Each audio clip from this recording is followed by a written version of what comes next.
nome é Alessandra, eu vou ser a moderadora desse eixo 1 e 2, que foi junto, né?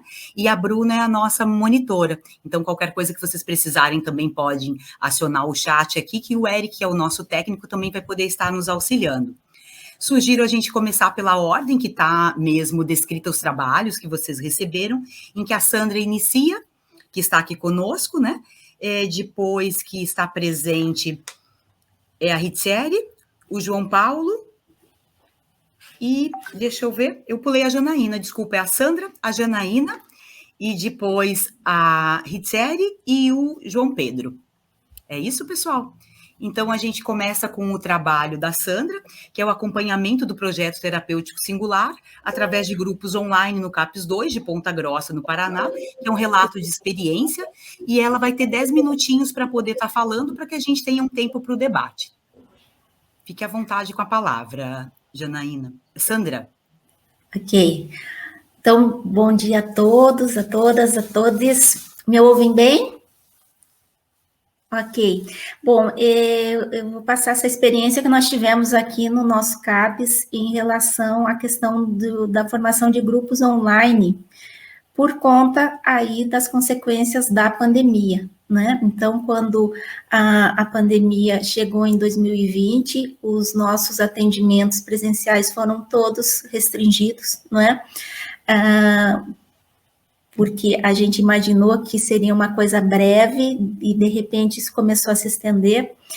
E aí veio a questão, a partir de que não se resolvia, não é? Veio a questão de como continuar fazendo o acompanhamento do projeto terapêutico singular, né? Se a lógica do atendimento do CAPES é esse convívio, né? Essa contratualidade entre os usuários e os serviços. Então, em 2020, a gente usou a questão do teleatendimento. Usamos muito, né, essa maneira de continuarmos nos fazendo presente aí na vida dos usuários. Porém, com a extensão da pandemia e 2021, a toda a incerteza, né, ainda sobre como isso ficaria, nós sentimos que nós precisaríamos mudar, especialmente porque tinha uma demanda dos funcionários que nós precisávamos nos ver, né, para sentirmos que estávamos ali presentes, né.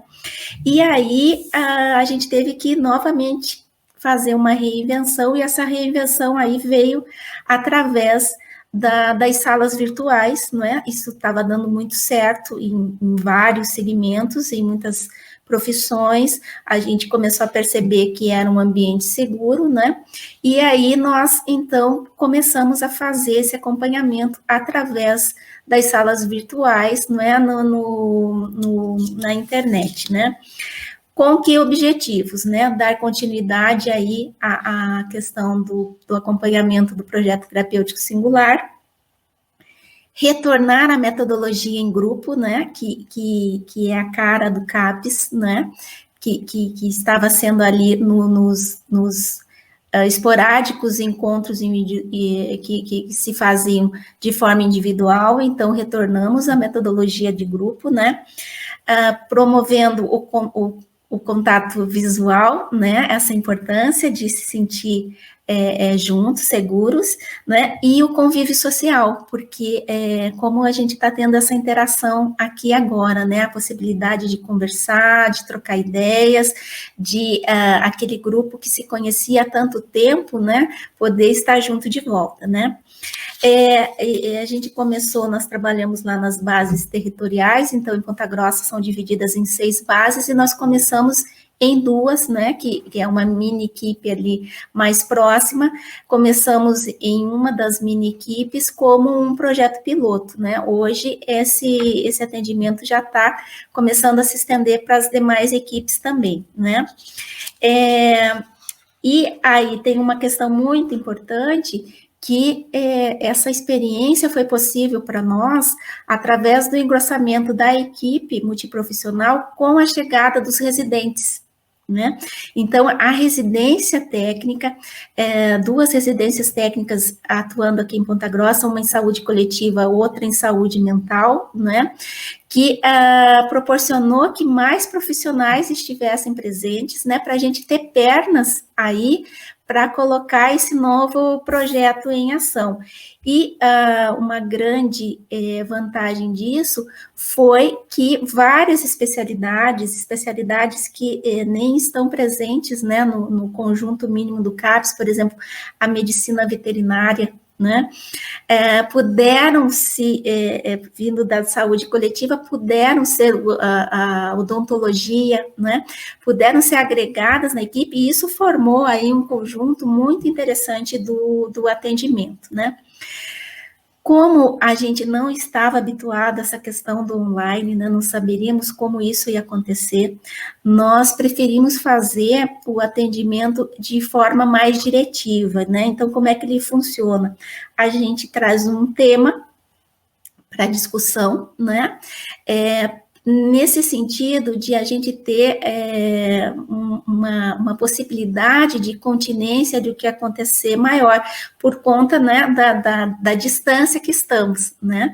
Então, as falas muito ligadas aí ao que está acontecendo no dia a dia, né, elas são difíceis de obter ali uma continência e uma preocupação nossa, que ainda não estávamos habituados com esse tipo de atendimento, né? Então, preferimos trazer temas, mas que isso, né, pudesse abrir para fala, pudesse ali fazer todos os objetivos aí do grupo, de convívio, de todo mundo estar se vendo, né? Então, os grupos são feitos pelo Google Meet, duração de 1 hora. A gente deu uma dividida, assim, né, por conta de não ter muita gente, da possibilidade de interação ali ser maior, né, certas afinidades, para também a gente ficar mais seguro nesse atendimento, né, e é escolhido um tema na semana, a gente discute sobre ele, né, e percebemos ali quem está diferente, né, quem está mais quietinho, quem está trazendo alguma questão importante, e a partir desse atendimento, que aí a gente faz novos contatos, quem a gente acha que está precisando vir para o individual, ou a gente ir até lá numa visita, né, então essa forma de poder acompanhar os usuários ali. A principal dificuldade é o acesso, né, porque nem todos têm o acesso, especialmente, né, o nosso público de CAPES é um público que tem maiores dificuldades nessas questões financeiras, né, mas a gente percebe que 55% do nosso público ali de território consegue entrar, né, dessa forma e acompanhar os grupos, né. E a dificuldade deles também de lidar, né, com essa coisa da internet, né, a gente se bate um monte, né, então imagine quem não está habituado com isso, né, e conseguimos, né, nós percebemos que nós conseguimos aí nossos objetivos, e o que fica do grupo online é participar, né, experienciar isso, essa novidade, né, ficamos muito mais seguros em relação a isso, e o que nós percebemos dessa vantagem de ter uma equipe multiprofissional também maior, porque dá abertura para outros temas que antes não eram tratados, não é? E que isto, né, todo o arsenal que a gente está produzindo dos grupos, que aí a gente faz vídeo, né, a gente escolhe temáticas, a gente trabalha com certas dinâmicas, ele está formando um repertório que a gente pretende utilizar, né, esperamos que logo o presencial retorne, né, então, mas que essa experiência ela não se perca, que ela possa ser utilizada em outros momentos, né, de outras formas, e que a gente consiga isso, uma ferramenta para a gente usar a experiência do grupo, especialmente nas unidades de saúde, formando ali grupos de saúde mental, né, os residentes também passam pelas unidades de saúde, então ele já tem essa experiência, multiplicá-la nas unidades de saúde e fazer chegar, né? Porque o que a gente percebe dessa coisa virtual, a grande capacidade de a gente atingir muita gente, né? Pessoas que nós não conseguiríamos anteriormente, e fazer isso chegar à comunidade, né, no sentido da gente poder também trabalhar na prevenção, né, antes do sujeito chegar lá já com um transtorno mental mais grave, né, no moderado mais grave para atendimento no CAPS, né.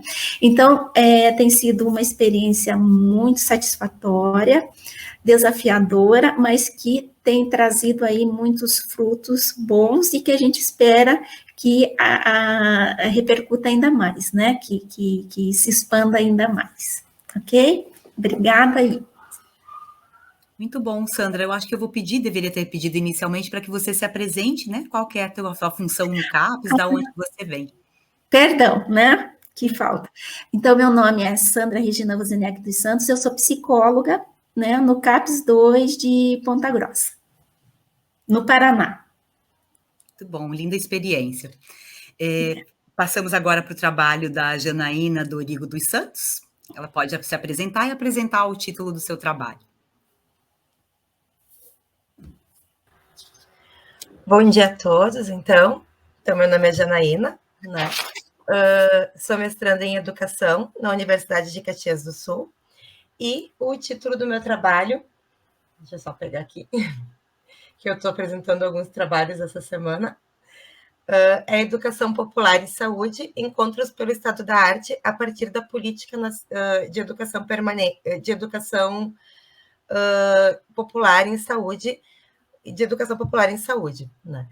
E já iniciou a apresentação dizendo que o mestrado em educação, que eu busco esse mestrado fazendo uma pesquisa pelas concepções educativas dos trabalhadores na rede de atenção psicossocial do município de Caxias do Sul. Até estou na fase final agora da pesquisa, já fiz a pesquisa empírica, e o trabalho que eu apresento hoje é um trabalho que vem anterior a essa pesquisa empírica, em que eu busco trabalhos que se aproximem dessa pesquisa empírica que eu busco, né? Então, são trabalhos que, pelo estado da arte, né, que eu fui buscar, que tentam se aproximar, que se aproximam tanto das concepções educativas, né, com os termos que eu busco, então, pela educação popular e pela saúde mental, quanto com outros termos que é só saúde. Inicialmente, eu cheguei a 22 publicações, e depois eu fiz, através de análise do resumo, eu consegui chegar a 11 publicações, né? E depois de ler esses resumos, eu consegui perceber que 2 termos referem-se à educação popular e à saúde mental. E 8 publicações fazem alusão ao tema educação popular em saúde, né? 2, a educação e a saúde mental, né? Também eu consegui perceber que dessas 11 publicações, 8 publicações elas são logo após a implementação da educação, da política de educação popular, que foi em 2013. Então, 8 publicações são logo após essa política de educação popular, que essas publicações aconteceram em 2014. Então, o que eu consegui entender? Que foram publicações que se deram a partir da educação permanente em saúde que teve na época, né?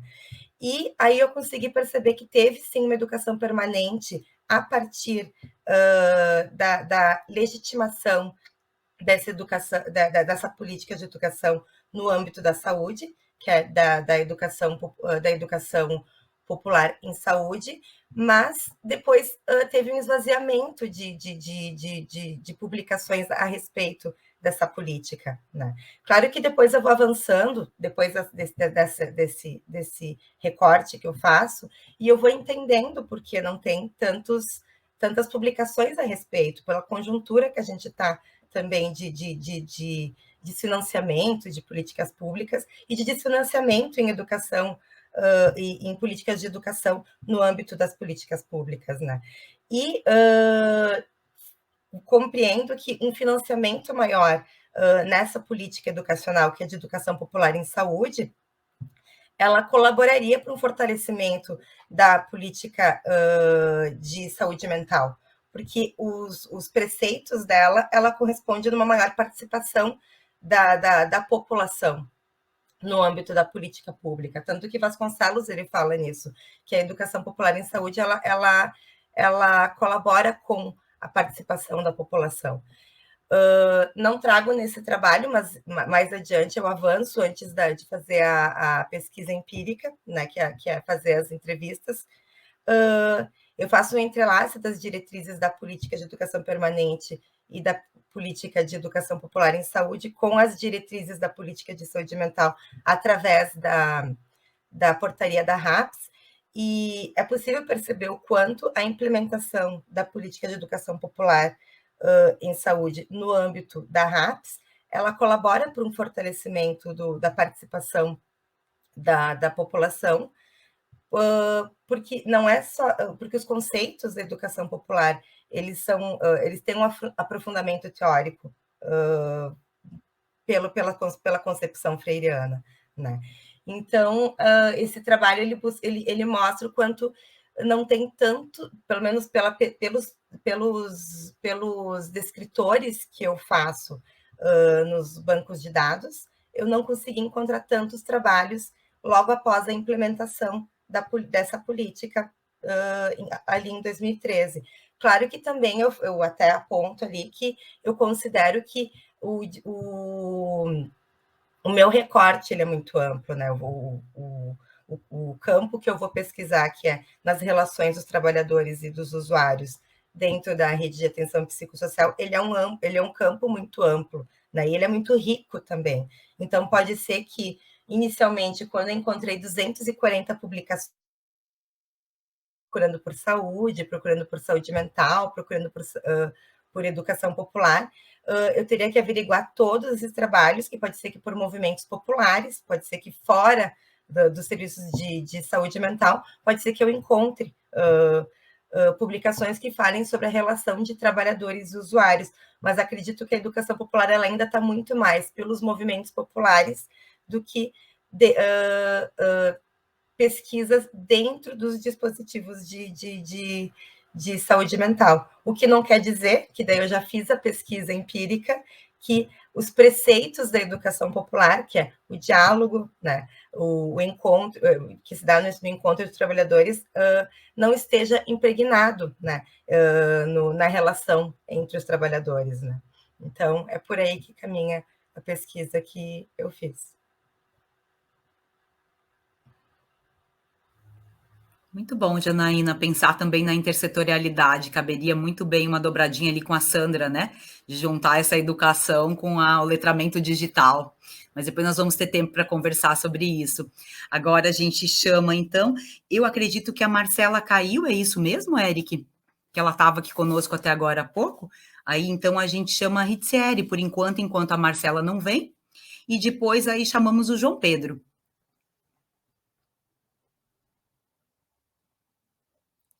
Eu acho que ela também deu uma questão de conexão aqui, não foi isso?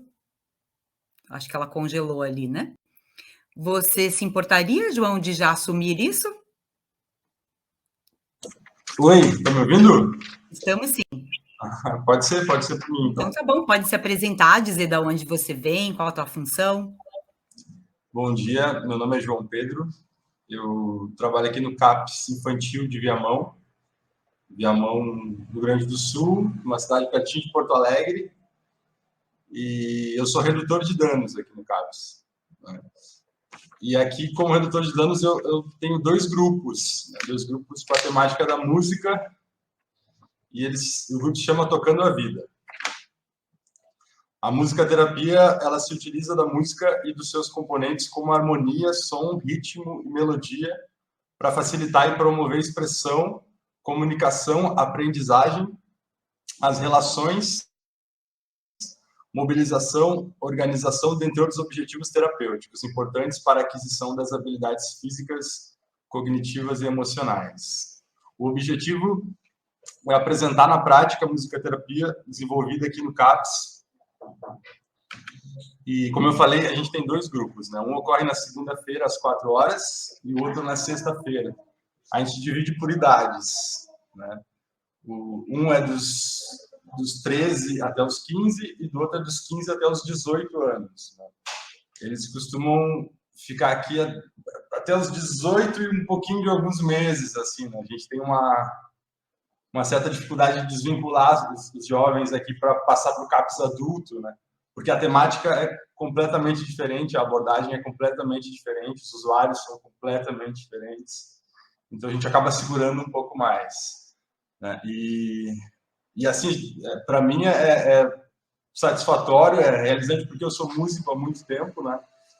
E quem não gostaria de apresentar autores e cantores e músicas para essa juventude, né? Para essa gurizada que não tem muita referência de cantores, de letras que tragam alguma coisa, né?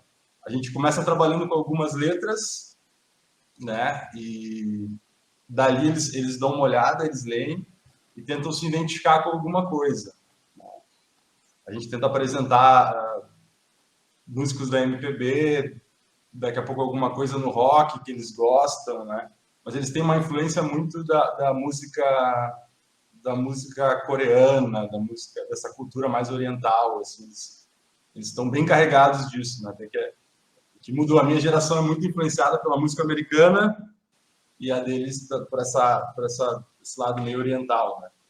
A musicoterapia ela auxilia no desenvolvimento da criatividade, das emoções e do afeto. Fisicamente também ativa a audição, o tato, a circulação, os reflexos e a respiração. A musicoterapia desenvolve potencialidades, restabelece funções do indivíduo para que consiga alcançar uma maior interação entre o individual e o coletivo, resultando em uma melhor qualidade de vida. A música é a parte inerente da constituição humana, pois estimula o movimento corporal, a socialização e o afeto como expressões de processos de vida mais saudáveis. Além disso, a ampliação do conhecimento sobre a utilização da música como uma ferramenta de cuidado facilita abordagens interdisciplinares, pois promove conforto, relaxamento e prazer no convívio social, facilitando o diálogo entre os usuários e os profissionais.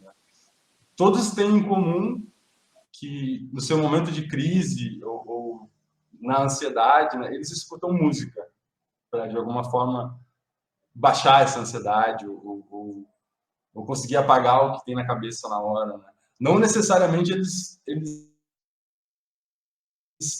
sabem tocar alguma, não sabem. É até bem bom quando eles sabem, né? Que a gente consegue trabalhar um pouco mais e estender mais, mas não precisa. Eles precisam gostar de música e utilizar a música como ferramenta para se conectar de novo, quando eles se desconectam. É isso. Muito boa experiência, João Pedro, e o título eu acho que muito pertinente, né? Tocando a vida. Tocando a vida. Vamos falar mais sobre isso. Ritziele, está tudo bem por aí? Podemos começar?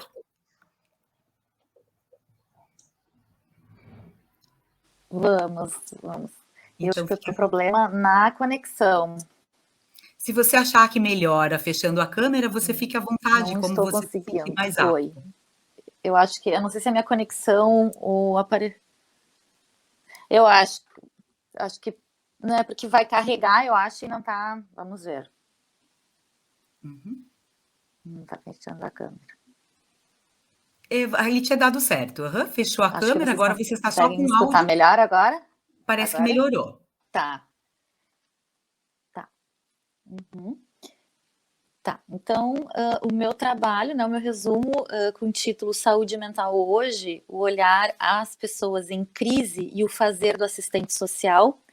E aí eu pergunto, que fazer é esse? Né? A gente vem debatendo aí sobre o atual contexto da saúde mental, né, enquanto política pública, o atual cenário, E aí a gente se pergunta também, realmente, que fazer é esse do assistente social. Eu trago, né, no trabalho, assim, o meu fazer profissional em um serviço que está se considerando, de uma certa forma, inédito no nosso município. Eu sou assistente social de Santa Maria, no município de Santa Maria, Rio Grande do Sul. Então, eu trabalho há 11 anos na política de saúde mental. Há uns 8 eu trabalhei num CAPS, álcool e drogas. Eu fiz meu mestrado em políticas públicas na UFSC e atualmente, há 3 anos, eu estou participando dos processos de trabalho desse serviço que se chama Santa Maria Acolhe, que é um serviço que originalmente foi constituído através do incêndio da KISS. Naquela ocasião, Santa Maria, o Brasil inteiro, na verdade, não conseguia mensurar como atender a crise subjetiva, enfim, a crise de sofrimento em questões de desastre, de tamanho né, contingente, que foi o caso da KISS, que ocasionou 242 mortes. Então, naquele primeiro momento, lá atrás, há 8 anos, a gente mobilizou a saúde mental, mobilizou junto com a PNH, com o Ministério de Saúde, com Médicos Sem Fronteiras e com o corpo de profissionais aqui do município, ações de enfrentamento à crise de urgência, né? Então, a população que se sentiu afetada direta e indiretamente, os sobreviventes, os familiares de vítimas, os profissionais que trabalharam no incidente, vinham trazendo questões de sofrimento, né? E esse processo perdurou por uns 5 anos, forma mais direta, e foi se estudando que esse processo foi diminuindo, né, conforme a questão de elaboração de luto e andamento da vida, enfim. Ele foi, né, contínuo, mas foi pactuado com o município que esse serviço iria continuar.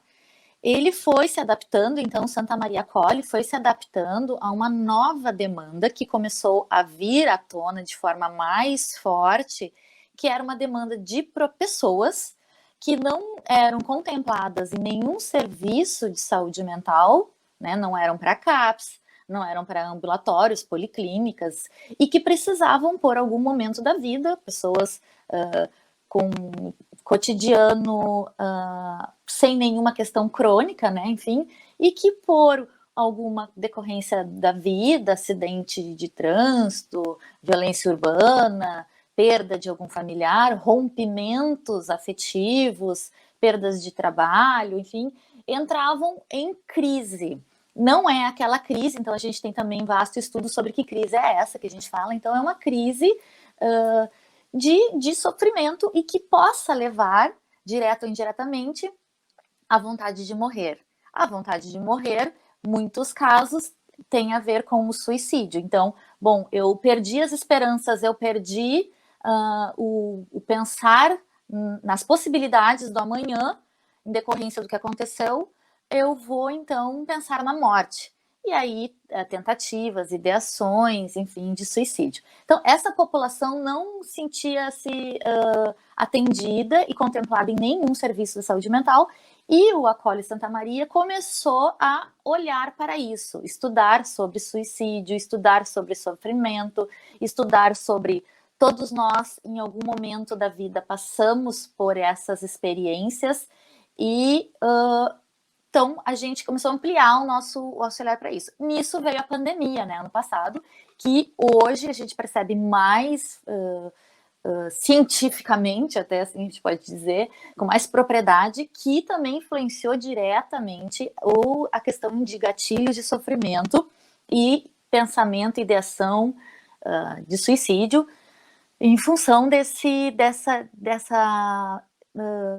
desesperança pelo amanhã. Então, a gente vê, e o assistente social se pergunta, bom, qual é o meu fazer? Já se pergunta sempre qual é o meu fazer na saúde mental, né? Então, hoje a experiência da fala anteriormente ali da professora doutora Adriana Moro, que fala, né, desse perfeccionismo técnico especialista, e quem somos nós em ouvir o usuário, né, no território, enfim, a família está cansada, os profissionais estão cansados, e o que a gente faz, como que a gente ressignifica esse conceito de psicossocial, e sem perder também essa questão do assistente social, o que pode ser como propositivo, criativo, como Yamamoto sempre nos tensiona, né? Como olhar para essas famílias, como olhar dentro deste contexto capitalista em que vivemos, o contexto que a gente fala até que a gente sobrevive ao que vem acontecendo, né? Essas despolitizações, a terceirização de serviços, ao desolhar a saúde mental.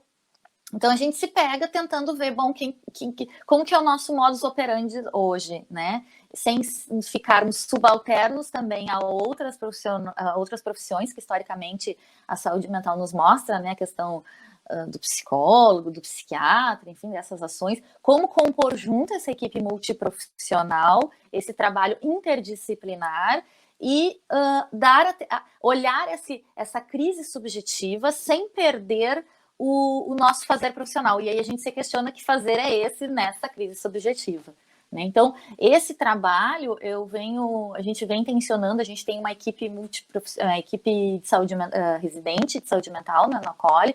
O Acolhe é um serviço multiprofissional, então tem 2 assistentes sociais, 3 psicólogos, o psiquiatra que é por consórcio também. Então a gente entra em outro debate, né? O psiquiatra só atende a agenda dele, se ele tem um paciente, então ele não participa da reunião da equipe, porque daí ele não vai receber.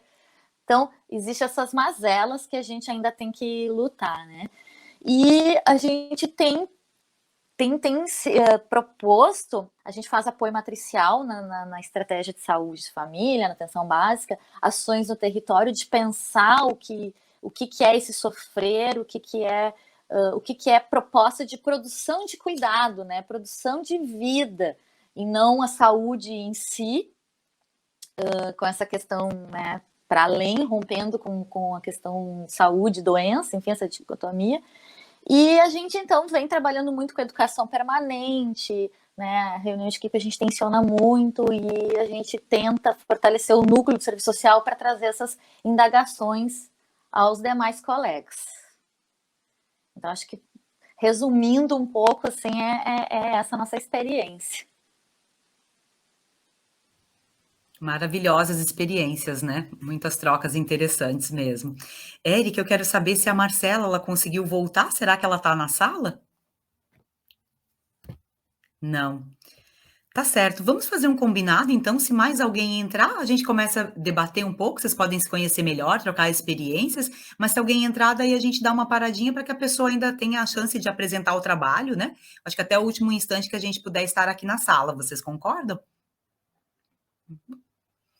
Então, eu abro para vocês trocarem experiências, se quiserem fazer perguntas um para o outro, e aí depois eu faço algumas intervenções.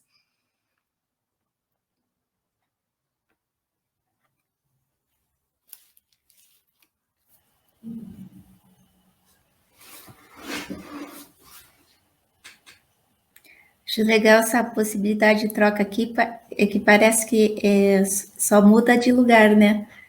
E as nossas angústias são muito parecidas, né, nesse trabalho com a saúde mental, né?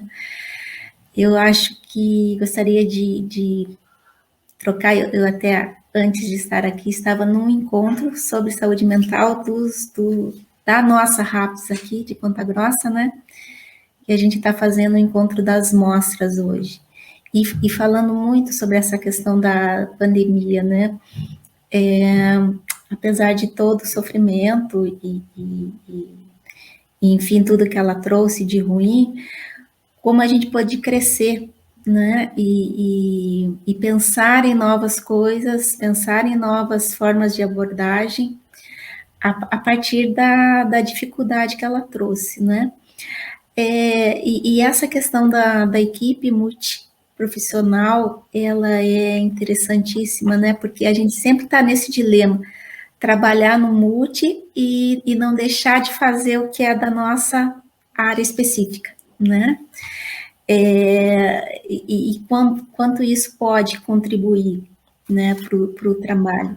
Então, isso de pensar no além, de ver ali no sofrimento humano, essa coisa da rede, que a Risieri falou também, do sujeito que fica no limbo da rede, né? Ele nem é do grave, na UBS não vai adiantar, ele não quer só, às vezes não tem um trabalho de saúde mental lá, então ele vai ficar só na medicação, ele fica, né? Porque aquilo é do momento, é uma vicissitude da vida, né? Uma reação, uma circunstância da vida, e a importância da gente estando, né, estando nos CAPs ou estando aí na academia, né, a gente pensar formas de que a gente possa abranger a todo mundo, né, e colocar isto à disposição para além dos nossos serviços, né, daquele mundo nosso ali, né, que tem suas características, seus critérios, enfim, né, quando o João Pedro fala dessa passagem do usuário do IJ para o adulto, né? O quanto isso é complicado para eles, né? E isso não aparece no dia a dia, né? Essa transição, né? Essa adaptação. Então, de como a gente pensar essa rede de forma diferente e trazer para mais perto, né? Eu trouxe essa experiência do virtual e isso tem passado muito pela gente também, de como a gente tem que aproveitar essa ferramenta, né? A gente é muito das tecnologias da conversa, né? Mas como essa conversa, né? Como esse diálogo, né? A educação aí popular, ela pode atingir mais, né? Então, como a gente tem que fazer o uso dessas mídias, desses meios e colocar a serviço, né, da comunidade, da sociedade como um todo, né. Desabafo. Muito interessante, Sandra. Não, a gente faz essas trocas, né, para aliviar, né, e é muito interessante que quando complementa, Sandra, e aí ouvindo, a experiência mesmo de AT é uma coisa que a gente tem tentado implementar ali no ACOLE, assim como todos os processos de trabalho do ACOLE, ele vem se constituindo, ele está em gestação, né, assim, porque a gente não tinha uma experiência. Aí a gente conseguiu, para ter verba, incluir ele como a mente, né, que agora é uma, eu não sei se a gente faz uma crítica a isso também, que serviço à mente que vem surgindo aí, né, para diminuir os CAPs, né, diminuir os serviços para não fomentar aí o aumento dessa, né, a materialização das políticas públicas de saúde mental. Então, a gente conseguiu adaptar o ACOLE, Santa Maria ACOLE, porque não é policlínica, o que ele é, daí tem a rede e fica com aquele olhar. Bom, mas aí ele é financiado por quem, né, para quem? Então, a gente conseguiu ainda incluir ele como um serviço à mente, né?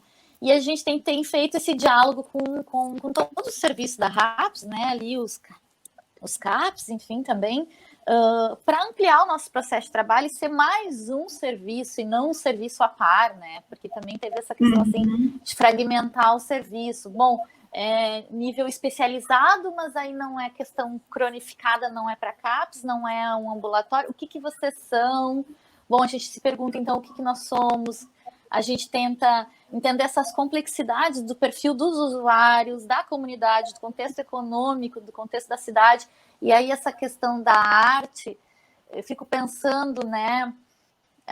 Aí quando o João Pedro também fala esse processo, né, do infantil, juvenil e adulto, a gente também acolhe ali no serviço adolescentes que não estão não estão contemplados no CAPSI. E que olhar a gente faz? E tem aumentado muito a demanda de adolescentes, 13, 14 anos, uma adolescência precoce aí, não sei, com questão de autolesão, em função também da questão da pandemia. E aí a gente produz, claro que a gente sabe que a escuta produz, né? A escuta, acolher, tanto é que a gente trabalha com acolhimento, né? Mas, para além disso, que proposta de promoção de cuidado e vida, fazer com esse adolescente dentro desse perfil que é diferenciado do adulto, que já passou aí uma vida um pouco mais desesperançosa, porque já viveu, né? Eu trago a fala dos usuários assim, já vivi de tudo e cheguei até essa idade e nada acontece. Então, é bem, bem complexo, a gente vive estudando, né? E então, as mulheres, né, a questão do sofrimento, dessa violência de gênero que a gente vê batendo a porta, e que na pandemia tiveram que ficar em casa com os possíveis agressores, e o quanto isso aumentou o sofrimento, que a única possibilidade é pensar no suicídio. Eu nunca quis morrer, mas eu não vejo outra opção, né? Então, como que tu produz cuidado no território, se o território... Aí a gente fala do território em pandemia, que território é esse? Um território violento, um território sem acesso a mínimos, né, condições. Então, a gente desafio atrás de desafio, né? A gente, claro que a gente sempre vê tenta ver o lado de contribuição disso tudo, a gente está sempre articulando e tentando achar propostas e de produção de cuidado, assim. Bom, então, a gente né, nessa pandemia, a gente tentou também fazer atendimentos pelo teleatendimento, mas muitas pessoas não tinham acesso à internet também, e nem a celulares, a gente percebeu isso também, né? E que, às vezes, a escuta realmente não é a mesma escuta que estar ali, a pessoa não tem para onde sair e, de repente, ser acolhida num espaço que ninguém... que está ali, que te olha, né? Sem aquele olhar de julgamento, é terapêutico, produz cuidado. Em muitos casos, a gente consegue atender, a pessoa vem do pronto atendimento, né, que é o fluxo, assim, ou da atenção básica, que teve tentativa de suicídio, e aí ela vem com encaminhamento para consulta psiquiátrica, né? E em muitos casos a gente faz o acolhimento e segue nesse acolhimento ampliado, estendido, e a pessoa não precisou consulta psiquiátrica, porque não era um caso somente clínico, né? Claro que tem casos sim, não, a pessoa não estava num surto psicótico, coisa assim. Ela estava realmente no seu limite, precisando de escuta, precisando de pensar junto o que a gente pode agir. Então, o AT surge, eu até estou inserida num projeto de ET que tem aqui em Santa Maria da faculdade, da FIS, tem o grupo GAN também, que é importante, porque aí a gente fala do suicídio, aí tem pessoas que precisam de usar a medicação. Como que a gente trabalha com a família? Como é que tu vai liberar a medicação para aquela pessoa que tentou anteriormente suicídio através, né, da ingesta medicamentosa? Então, todo dia é um jogo de xadrez ali para tentar entender como faz. Então, assim, muito importante também que a gente está tentando, a gente vem trabalhando para a inserção desse usuário, para a inserção dessas pessoas e famílias nos espaços né, de fala, de construção mesmo de políticas públicas, o controle social, os fóruns, né, essa questão mesmo, a gente tentou inserir algumas famílias na economia solidária, que a gente tem uma feira aqui, né, para tentar potencializar ações que tragam um sentido de vida, né? Então, é muito interessante essa roda, assim, entendo que eu gosto do vídeo, eu não estou perdendo a falar, assim, porque a minha conexão está muito ruim, mas tem sido muito rico saber dessas ações em outros espaços também, assim, que a gente parece que está não querendo ser cartesiano, assim, mas no caminho meio que, né, no caminho certo, assim. Então, muito interessante. Eu já abro para vocês continuarem comentando, mas vou trazer a pergunta da Vanessa Vinícia da Costa, que ela fala para o João Pedro. E também vocês podem ajudar respondendo isso, não é? Que também são da rede, e aqui essa equipe tem da educação, assistente social, psicólogo, redutor de danos, então está bastante interessante responder a pergunta da Vanessa. Se vê a possibilidade de fazer esse grupo na atenção primária de saúde, né? Na APS. Vocês têm musicoterapeuta? Ou como funciona isso? Com violão, música, mecânica? E depois, já segura essa pergunta aí, eu posso colocá-la no chat, ela também, quando vocês estavam trazendo aí a questão do desligamento, né, que a Sandra trouxe da dificuldade de passar da idade do 18 de ir para o adulto, né, ela faz uma intervenção e também coloca o isolamento social importante dos adolescentes intensificados nesse período da pandemia. Eu acho que ela quis falar mesmo que o isolamento social acaba sendo muito prejudicial para esses adolescentes, né? Além desse desligamento, mais a pandemia. Então, você fica à vontade para responder, João, e vocês, por favor, complementem.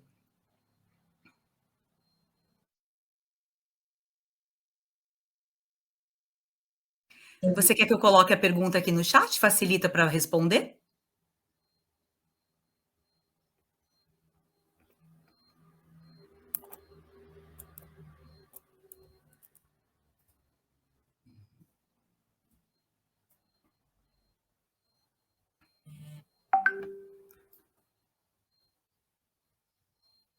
Eu acho que ele travou. Acho que vocês podem também, quem se habilitar a pensar sobre isso na atenção primária de saúde. Eu acho que vocês caminham por vários percursos aí da rede, fazem várias ações intersetoriais, e também imagino que dentro da atenção primária seria bastante interessante produzir grupos dessa mesma frequência, né, dessa mesma forma. Que pena, o João travou mesmo. É sempre a intenção, né? Tudo começa na atenção primária, né? É onde a imensa maioria dos casos, e especialmente por conta da lógica territorial, né? É onde está ali alicerçado o sujeito, né? É na sua comunidade, né? É onde se conhece aquele sujeito, onde ele mora, né, como é a vivência dele ali naquele local. Então, eu penso que sempre a intenção, e se a gente for pensar, é um dos espaços mais desprovidos aí da questão da saúde mental, por conta, né, de toda a problemática de saúde que recai ali na UBS, especialmente agora por conta da pandemia, né, há uma dificuldade dos profissionais estarem, né, aí com condições de encaminhar esses grupos, né, então aí a importância, né, dos outros órgãos da rede estarem aí, se colocando, né, se apresentando para ajudar a fazer, para ajudar a elaborar. Não vamos pensar só na unidade de saúde, né, mas o pessoal da unidade de saúde lá na praça, né, lá no centro comunitário, onde a vida acontece, né, ali naquela região. E música é arte, enfim, né, mas a música é sensacional, né, por momento de crise, né, o psicótico, né, utiliza muito esse instrumento, né, por exemplo, os ouvidores de vozes, né, quando a coisa está muito complicada, né, uma das primeiras coisas que vem, eu vou escutar uma música, né, eu vou conseguir desligar, né, e tem um efeito terapêutico sensacional, né,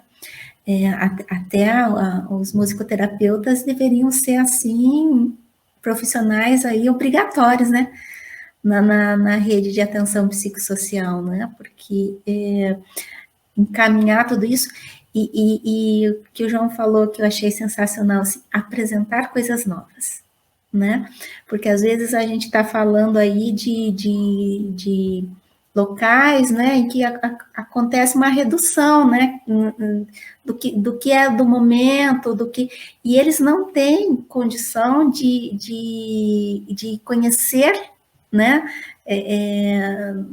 novos músicos, novas, enfim, outras ideias de música, né, letras maravilhosas, a nossa MPB, que eu sou muito fã, mas assim, de quanto a gente pode trabalhar tanta coisa, trabalhar saúde mental a partir de uma música, como é o caso lá que ele está fazendo, né, e apresentar, expandir, mostrar, né, a Rizieri vem com a questão do suicídio, que está sendo uma pauta imensa nesse momento, né, e isto, né, de quando eu não enxergo mais alternativas, né, como a arte, ela pode se apresentar aí tão potente para lidar com isso, né? Sim, e até essa questão das PICs, né? Então, assim, as práticas integrativas complementares, elas são um dispositivo, sim, podem ser um dispositivo potente para isso, né? Então, para qualquer usuário, para a família, respondendo até a pergunta ali na atenção básica, sim, porque a atenção básica, ela é a porta de entrada, né? Então, a saúde mental está na atenção básica também, né? Que é isso que a gente fala no apoio matricial, que às vezes parece que é um outro mundo. Como é que a gente faz? O profissional da recepção diz, como que eu acolho? Como é que é esse acolhimento? Né? O acolhimento é você, a recepção que olhou, que a pessoa às vezes, mas vem aqui na atenção básica 3 vezes no dia se pesar. Bom, o que ela quer dizer com isso de ir procurar? Ela quer aferir a pressão o tempo todo, mas ela quer ser olhada, essa pessoa quer falar alguma coisa, é ali que ela se sente segura né? E aí a atenção básica, ela é... Só que, claro, a gente sabe a realidade da atenção básica, porque ela engloba muitas ações, a gestão demanda muito, às vezes as equipes, a maioria das vezes, as equipes são mínimas das mínimas e estão emergidas no contexto ali daquele território, né? Território passando por questões de vulnerabilidade, de tudo, e ela tem que dar conta de uma série de outras demandas. E aí parece que pensar em saúde mental é mais uma coisa, né? Uma coisa para além, sendo que tá ali, tá junto, né? Não se dissocia. E já aproveito também para falar uma mensagem da Josiane Fonseca, que ela diz que, meus caros, já realizei trabalhos com o instrumento da arte nas equipes de estratégia de saúde da família e também para os servidores no cunho da humanização. Essas ações funcionam muito bem desde que estruturada com o objetivo de acordo com a intensificação da demanda. Os profissionais, que eu acho que é isso que a Janaína trouxe ali logo em seguida, né, olhar para a necessidade. E ela também fala que as equipes necessitam desse apoio e acolhimento para suas dores. Também o cuidado para as equipes que fazem esse cuidado, né? Temos mais aqui, a Josiane também falando que, infelizmente, isso não é visto dessa forma, né? Ela também estão dizendo que sim, com certeza, saúde mental na atenção primária, né? E como o profissional, a Josiane também questiona, vai dar o que não recebe, né? Eu acho que a Ricieri falou muito da educação permanente, né? Qual o tempo que vai encontrar para a educação permanente com todas essas demandas que vocês estão trazendo, que já eram enormes, e a pandemia me parece que só colocou mais luz ao que já estava mesmo acontecendo, né? Sim, e é interessante, né? A gente vive nesse movimento, né? A gente vive no movimento. Então, a gente tenta, por exemplo, planejar nossa educação permanente dentro da reunião da equipe, e a gente, um tempo atrás, assim, a gente falava assim, no início do mês a gente planejava um cronograma. Só que toda semana com demandas novas, a gente percebeu que a gente não consegue planejar tão distante, porque a demanda chega e nos mostra o novo o tempo todo, né? Aí a gente entra um outro contexto, que a gente está sempre no agora, precisa responder agora, e a gente até com a questão da tecnologia, né? A tecnologia e o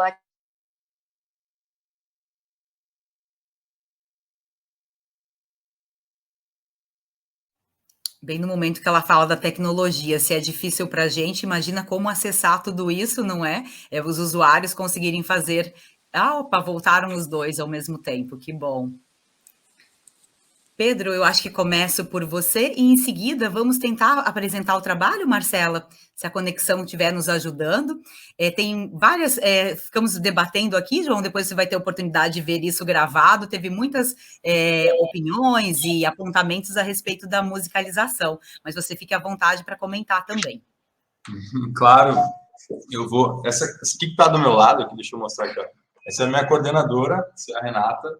Bom dia! Bem-vinda, Renata. Ela estava me soprando aqui sobre as práticas.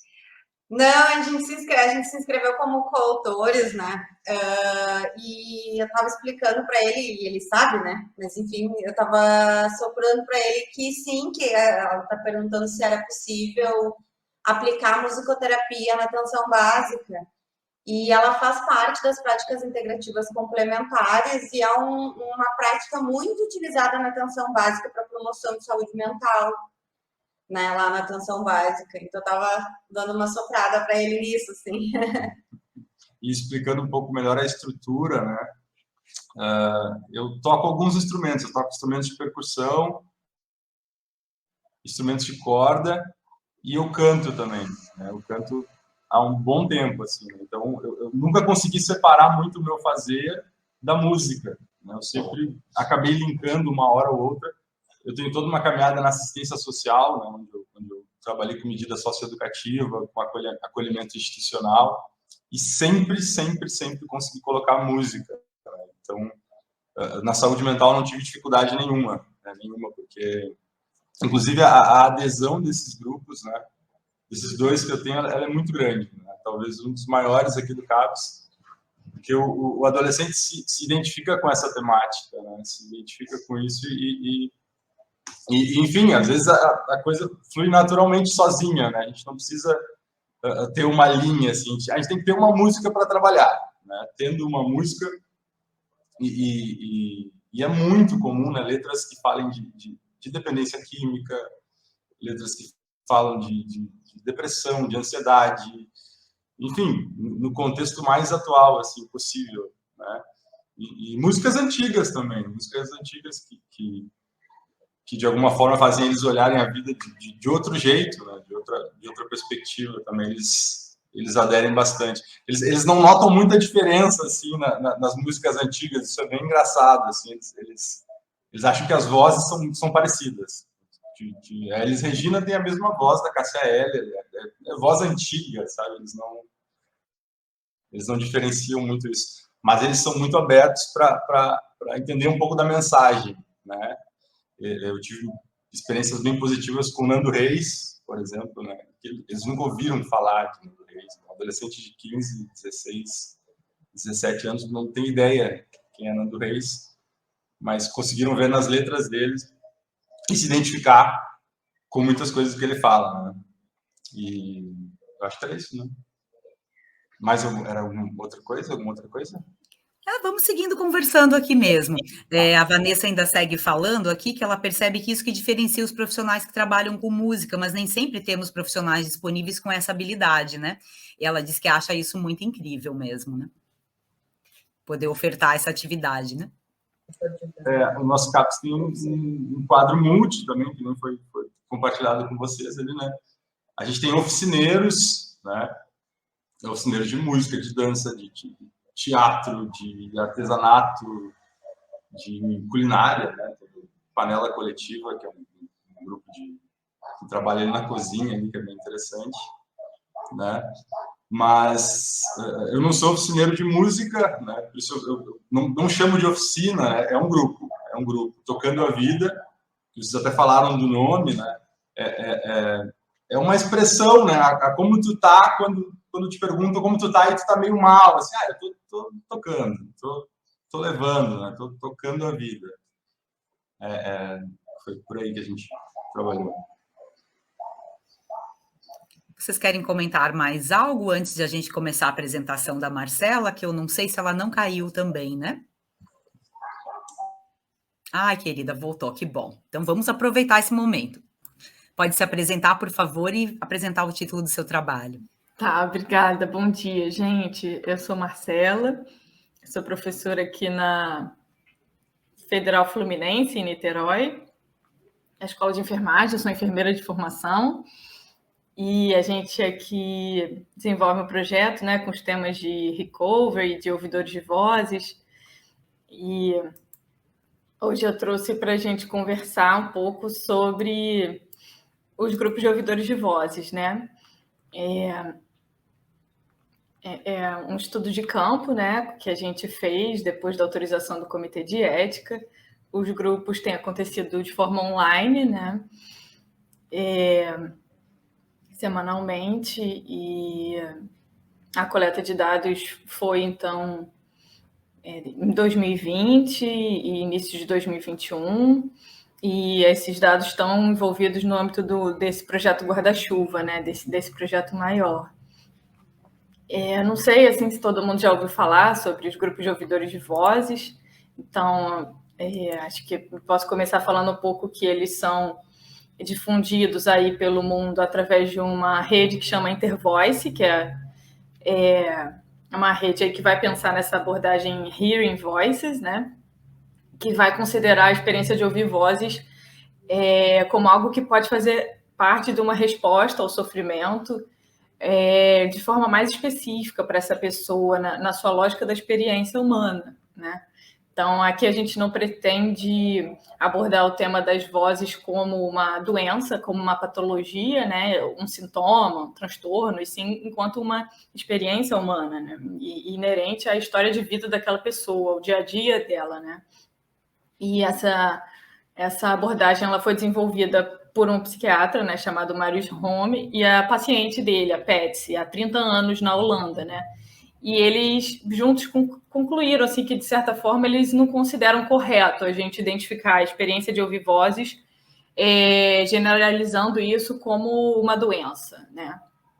E hoje, por exemplo, ao procurar um serviço ou ao procurar, na verdade, um atendimento psiquiátrico, né, dentro da lógica tradicional, quando uma pessoa relata a sua experiência com as vozes, ela tem aí aproximadamente 80%, não de chance, né, mas 80% de risco de receber um diagnóstico de esquizofrenia, por exemplo, né, e acabar sendo introduzido nos tratamentos tradicionais e aí se tornar um paciente psiquiátrico, que a gente sabe que é muito difícil a pessoa sair disso, né, depois de um tempo. E ainda que o sujeito chegue ao serviço, a gente pensa que é possível olhar ali, né, mesmo no âmbito do CAPS e tal, passar a questionar um pouco isso, relativizar se isso está no lugar da doença ou então se isso não compõe mesmo assim a experiência da pessoa e respeitando isso como alguma coisa importante, né, alguma coisa que a gente pode privilegiar no processo, na produção do cuidado, né? E os grupos de ouvidores de vozes, eles partem da consideração de que o problema não é a experiência de ouvir vozes, e sim a dificuldade da pessoa estabelecer algum tipo de relação com as vozes e também a dificuldade que tem de aceitação pela própria pessoa e pela família dela, pelo trabalho dela, pelas pessoas com quem ela convive, né? Que isso é mais problemático do que a voz propriamente dita, né? Diferente de um enfoque da psicopatologia, que privilegia um ponto de vista aí, do observador externo, né, sobre esse fenômeno, no grupo de ouvidores de vozes a gente vai valorizar mais a incidência subjetiva dessa vivência, né, e vai acompanhar os seus desdobramentos na relação do sujeito com o mundo, né, e não olhar para isso como um sintoma a ser silenciado, né. Então, hoje a gente tem muitos estudos já desenvolvidos, né, sobre isso e que vem mostrando que a maioria dos ouvidores não demandam, assim, na verdade, um diagnóstico, né, psiquiátrico, uma intervenção tradicional, né, medicamentosa.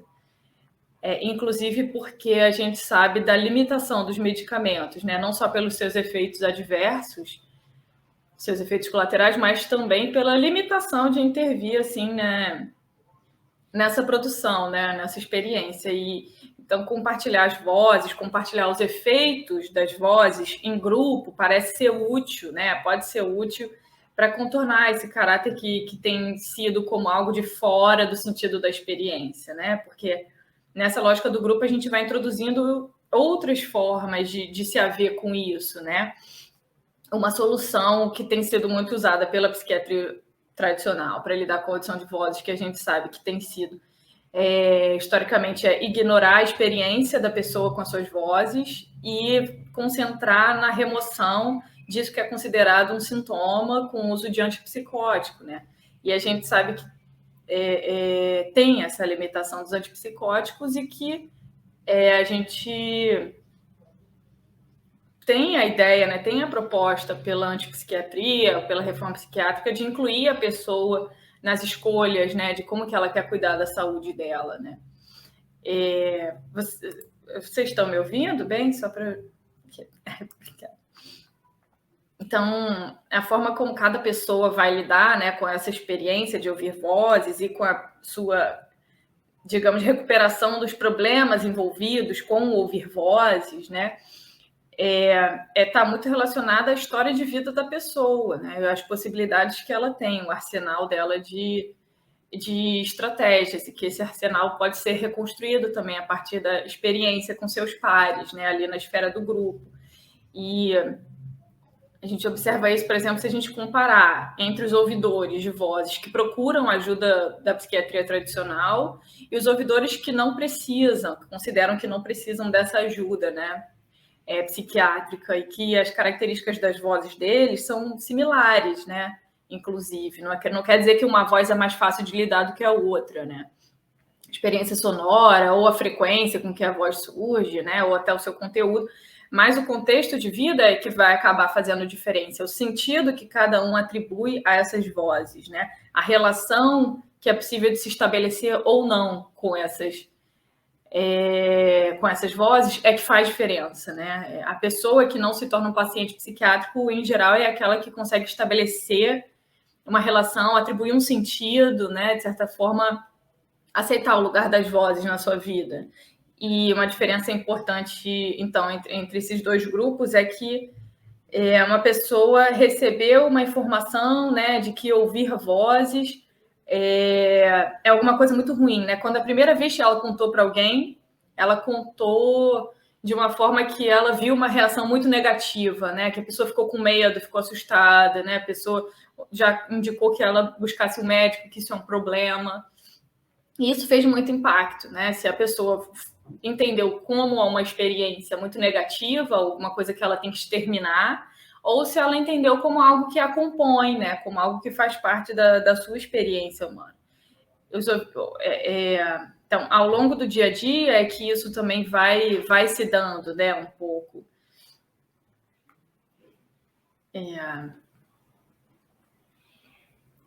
O que deixa eu ver aqui, acho que o que eu ia falar da metodologia, né? Já falei. O objetivo, então, né? Também um pouco desse recorte que eu trouxe para esse encontro era de identificar os pontos de apoio norteados pela dialogicidade entre os membros do grupo de ouvidores de vozes, né? E aí a gente identifica que os membros eles lidam com as vozes enquanto uma experiência humana, né? E não somente como uma doença, né? Como na esfera da psicopatologia. E isso vem vem possibilitando, inclusive, que eles problematizem, né, a questão das medicações, o manejo da intensidade das vozes sendo mais problematizado numa dialogicidade nos grupos do que só pensar em aumentar a medicação, né? Inclusive, eles relatam o medo de falar para o médico sobre o aumento das vozes, porque eles não querem tomar mais remédio do que eles já tomam, né? Ou não querem começar a tomar um remédio. E aí o que a gente vai vendo é que é necessário a gente aumentar assim, esse leque das formas de lidar com isso para além dos medicamentos, né? Que não só também as intervenções individuais, né? Com esse fenômeno e abordar mais os sentimentos negativos que estão acarretados por essa experiência, como a angústia, o estresse, né? Um sentimento, às vezes, de incapacidade, né? Que surge ao pensar que, porque é um ouvidor de voz, ele, então, talvez não possa ter uma vida plena, né? E fora o fato de que diminuir essas vozes nem sempre é um objetivo para as pessoas do grupo, né? Nem sempre é algo negativo para ele. E nem todos vão ver isso como alguma coisa que eles queiram uma intervenção terapêutica única, né? Ou somente individual, e vão problematizando, né, os efeitos adversos dos medicamentos e das intervenções tradicionais, né? Nem todos eles vão demandar essa intervenção psiquiátrica que quer silenciar a experiência com as vozes, né? Na medida que eles vão construindo uma relação, né, descobrindo sentido para as vozes, e vai sendo respeitada a sua teoria, a sua explicação para essas vozes, né? Pode ser uma explicação, ele pode entender que é um sintoma, uma doença, mas ele pode, por outro lado, ele pode entender que é uma emoção que está falando, ele pode entender que é um trauma, que é uma experiência espiritual, que é uma experiência com extraterrestre, enfim, infinitas possibilidades que podem surgir, né, ali no grupo de ouvidores de voz, e que a gente acolhe todas as explicações, né, todas as experiências. E a gente vê que tem estudos que vêm considerando cada vez mais, né, um diagnóstico, tanto as pessoas com diagnóstico psiquiátrico quanto aquelas que não têm um diagnóstico psiquiátrico, vêm sendo consideradas nos estudos, né, que tem esse interesse, né, que acreditam, que botam fé assim, na possibilidade dessa abordagem de despatologizar a vida, né, digamos assim. E aí, quando a gente olha para esses dois grupos, o paciente psiquiátrico e o não paciente psiquiátrico, né, os estudos vão identificando que faz essa diferença muito grande, né, mas aparece muita possibilidade de relacionar as vozes com os eventos traumáticos, com tendências cognitivas, né, tendência de um pensamento, com o seu nível de depressão, né, quando eu estou mais ansioso, quando eu estou mais deprê, com as suas especificidades culturais, né, com os esquemas de representação de si também, de certa forma, e dos outros. E a gente vai vendo isso acontecendo na prática também, né, como alguma coisa que vai acolhendo isso do ponto de vista até de normalizar essa experiência, né?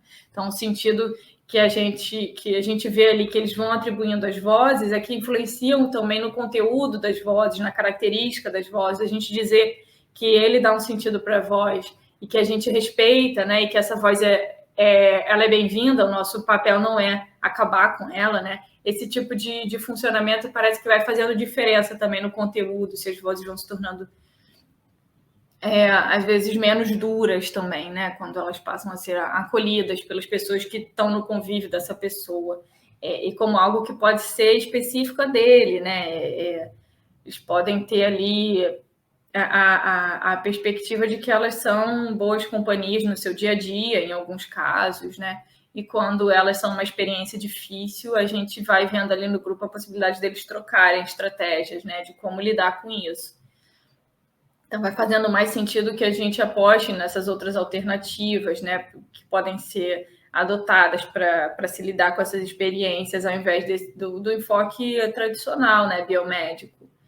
E as experiências alternativas que os membros dos ouvidores estabelecem são capazes um pouco de transformar essa lógica, né, tradicional de tratamento, que vai insistindo em reduzir a sintoma, né, em silenciar, em de certa forma suprimir, né, esse fenômeno, né, essa experiência da pessoa. E fora que quando a gente diz que tem que silenciar, a gente está dizendo que ali tem um problema, né, e quando muitas vezes ela não tinha por conta própria identificado que isso seria problemático. Muitas vezes essa voz é tudo que ela tem, né, no dia a dia dela.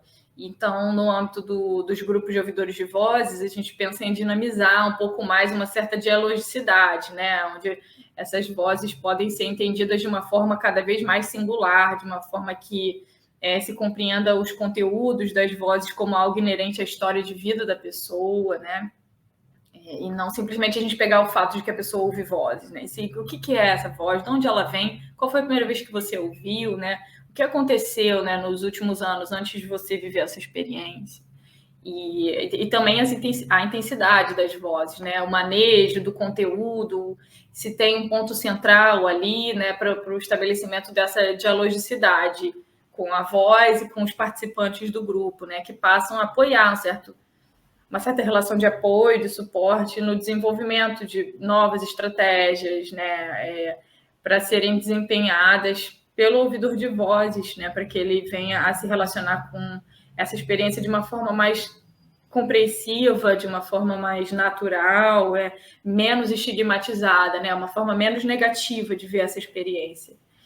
Certo, Marcela, muito bom. A gente já está encerrando o nosso prazo do teu tempo de fala, mas eu acho que é uma temática muito interessante. Eu acho que você caiu e voltou, mas eu acho que já estava se falando isso no grupo, né? E a gente pode continuar a partir dos teus apontamentos. Muito obrigada, viu? Uhum.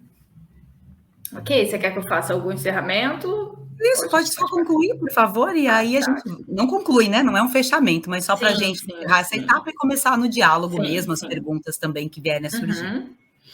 Então, para concluir um pouco, acho que a gente pensar em apoiar a autonomia para a pessoa lidar com as suas vozes, né, como alguma coisa que vai propiciar um certo empoderamento, né, nessa experiência, e esse empoderamento como algo necessário para ela alcançar um entendimento de um lugar das vozes na sua vida, né, e que, enfim, foi observada essa forma como uma certa prioridade, em que os membros vão buscando entender as vozes como mensageiras, né, de experiências da sua vida que ele não pôde se haver antes, né, ou de outra forma, e diminuindo cada vez mais esse cunho de doença, né, que geralmente é imposto.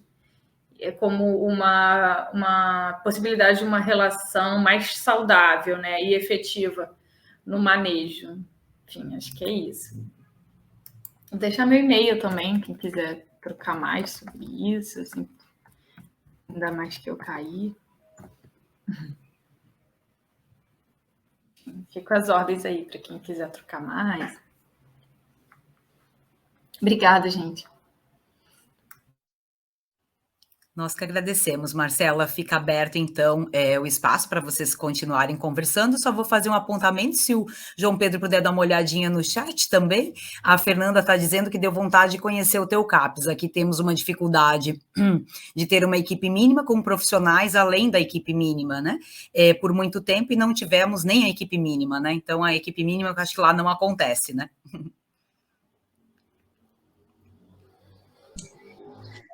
A gente também, por um tempo, a gente trabalhou com limite de pessoas. Acho que a Renata pode dizer isso melhor para nós, né? Oi, bom dia.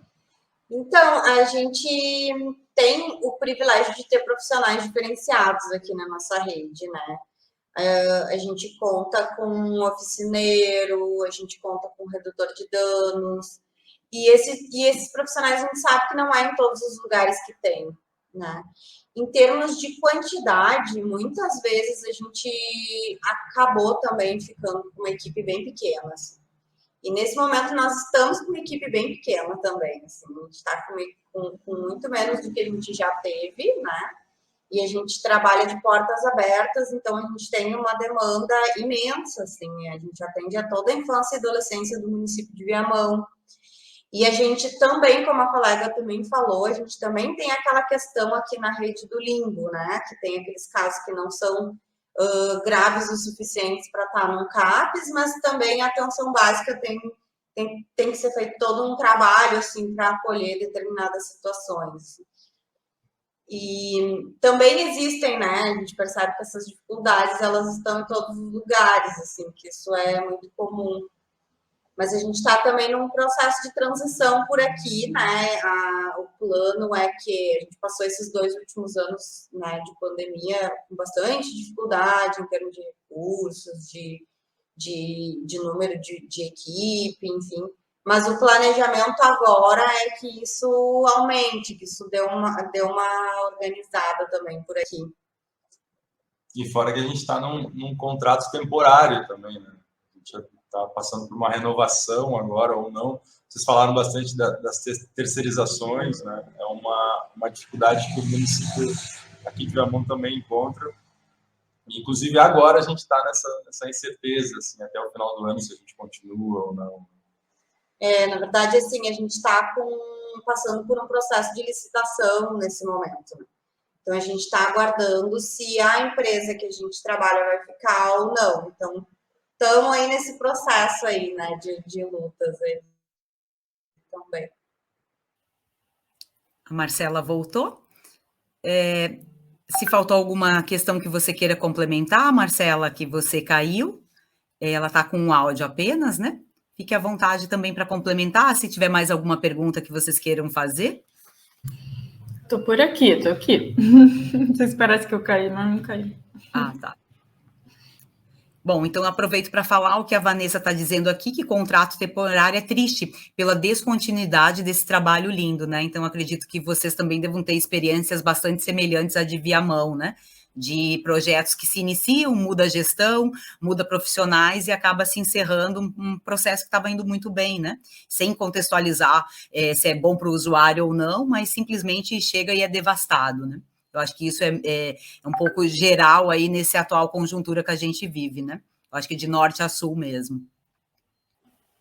É isso, então. Vamos encerrar a nossa atividade. Ok, obrigada a todos. Obrigada, pessoal. Tchau, parabéns, gente. Tchau, tchau. Tchau. Muito obrigada pela experiência. Tchau. Tchau.